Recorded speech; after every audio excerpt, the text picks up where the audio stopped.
The CEO put on a delivery jacket to catch a liar. He didn't expect to catch himself instead.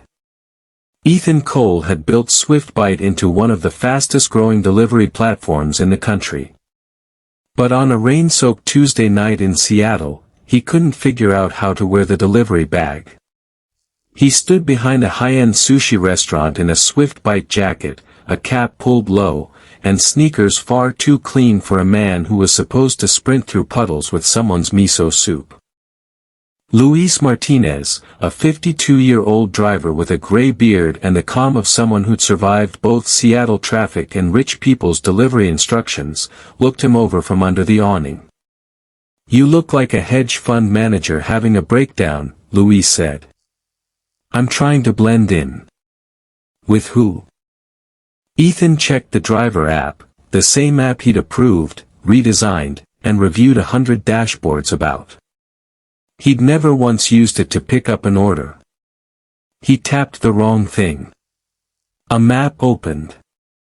He tapped again and got a support chatbot. Luis sighed like he was watching a crime happen.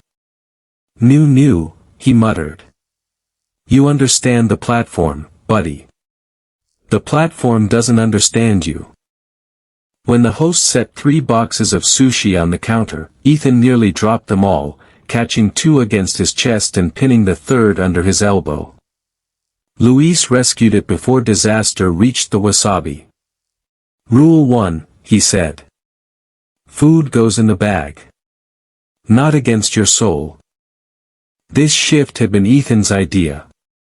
Madison Reed, SwiftBite's operations director, had waved off the complaint numbers as isolated friction points, drivers blamed for restaurant delays, customers insulting them through the app, internal messages calling them low-tier contractors.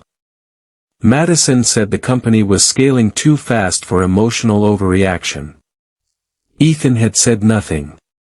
Tonight, he was here as Eli, a driver with no last name worth remembering, right up until his bag betrayed him. A woman hurried in out of the rain, hair in a messy knot, talking into one earbud with the brisk tenderness of someone holding a household together by voice command. Teeth first, dinosaur pajamas second. Brushing one tooth does not count as teamwork. She scanned the pickup shelf, then looked at Ethan, sideways bag, spotless shoes. "You're new," she said. "Your backpack's trying to escape. It's more complicated than it looks. It's a bag. Not a custody agreement." She stepped in, retied the strap, tightened the buckle, settled the weight properly across his shoulders, quick, practical, entirely unimpressed. "There. Now you might survive an elevator." "Thank you." "Don't. Elevators smell fear." Her name on the app was Rachel Quinn. Ethan knew the profile: high acceptance rate, top ratings, heavy evening shifts. He'd seen the numbers next to her name 100 times. Now he saw the person: wet sleeves, tired eyes, a dry humor sharp enough to cut through rain. She taught Eli the basics while they waited on orders, photographed the apartment number, never trust a luxury elevator after 9 p.m., and if a customer writes, "I'll tip later," treat it as a philosophical statement about human disappointment. Ethan laughed before he could stop himself. Then her phone rang. Derek. Her ex loud enough that Ethan caught fragments: commission delayed, tough month, he'd make up the child support soon. Rachel didn't raise her voice. She just said Oliver needed shoes for school, groceries weren't theoretical, and soon wasn't a payment method. When she hung up, she looked at Ethan like she was daring him to feel sorry for her. He said nothing. Her phone lit up again, a video call this time. Oliver, in dinosaur pajamas, hair damp from the bath, announced he'd been promoted to assistant logistics manager for finishing his homework. Rachel smiled and asked if the department had also handled dental hygiene. Then Oliver asked if she'd be home before he fell asleep. Her smile held. Something behind it didn't. Maybe, baby.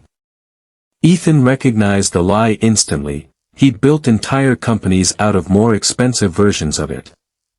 Their phones pinged together, same pickup, same drop-off. Rachel read the address and groaned. Swift Bite headquarters. Of course. At the tower, the front security guard took one look at their jackets and pointed them toward the alley before they'd even reached the door. Deliveries went through the back, past the dumpsters, past the loading dock where rain pooled black on the concrete. This building has a lobby, Ethan said. 4 people, Rachel replied. Food people go where they keep the trash. Security scanned their app codes without looking at their faces. In the freight elevator, smelling of cardboard and old coffee, Rachel broke a granola bar in half and handed him a piece. First rule of delivery, feed yourself before rich people complain their soup is emotionally delayed. Ethan actually laughed. Then the doors opened on the executive floor, glass walls, soft carpet, a strategy meeting still running late. The order was for conference room A. Through the glass, Ethan recognized nearly everyone at the table, product leads, growth managers, Madison Reed at the far end, arms folded. He pulled his cap lower. Rachel knocked once, got no answer, walked in anyway. Nobody looked up.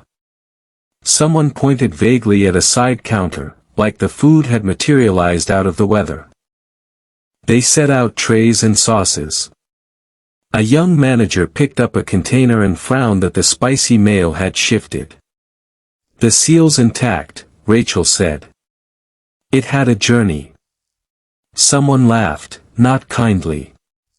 Another voice muttered that drivers always had an excuse: traffic, rain, restaurant delays, sick kids, dying phones. Especially the single moms doing night shifts, the voice added. Every one of them comes with a documentary. A few people chuckled. Rachel's expression didn't move, which was somehow worse than if it had.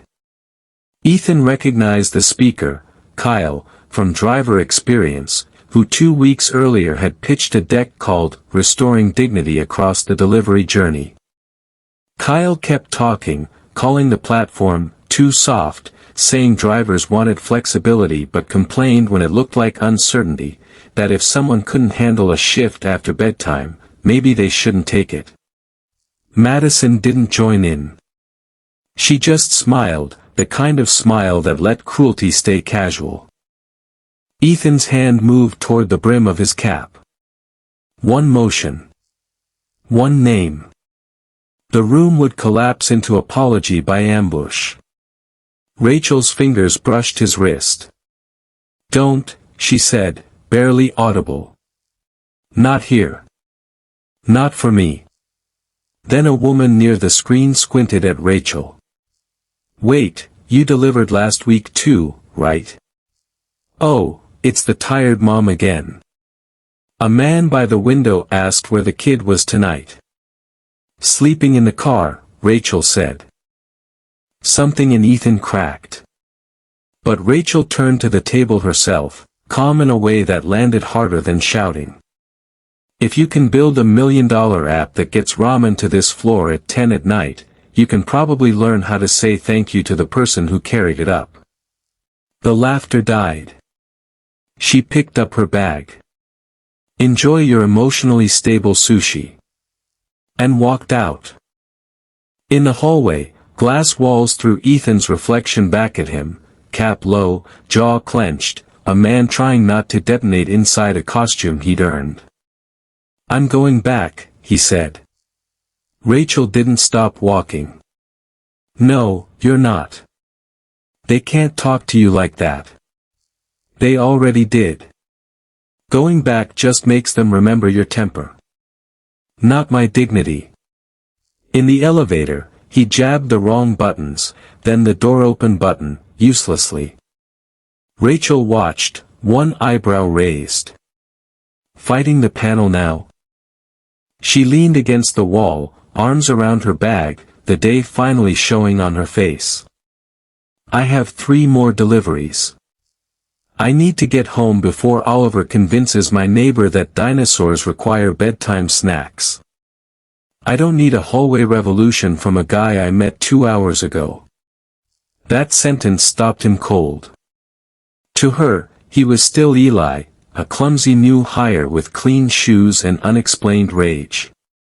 And even as Eli, he'd almost turned her humiliation into his own moment. He didn't sleep that night.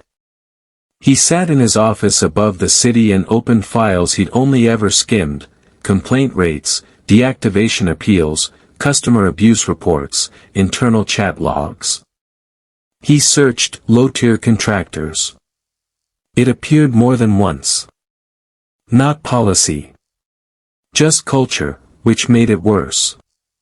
Near dawn, he replayed the audio from conference room A and heard, without the noise of the room to soften it, exactly what his company had built underneath its slogans about connection and dignity. He kept working nights as Eli, the suspiciously clean new driver who still held the delivery bag like it might file a complaint against him. Luis noticed immediately. No real rookie comes back voluntarily after being chased by a customer's golden retriever through a gated yard.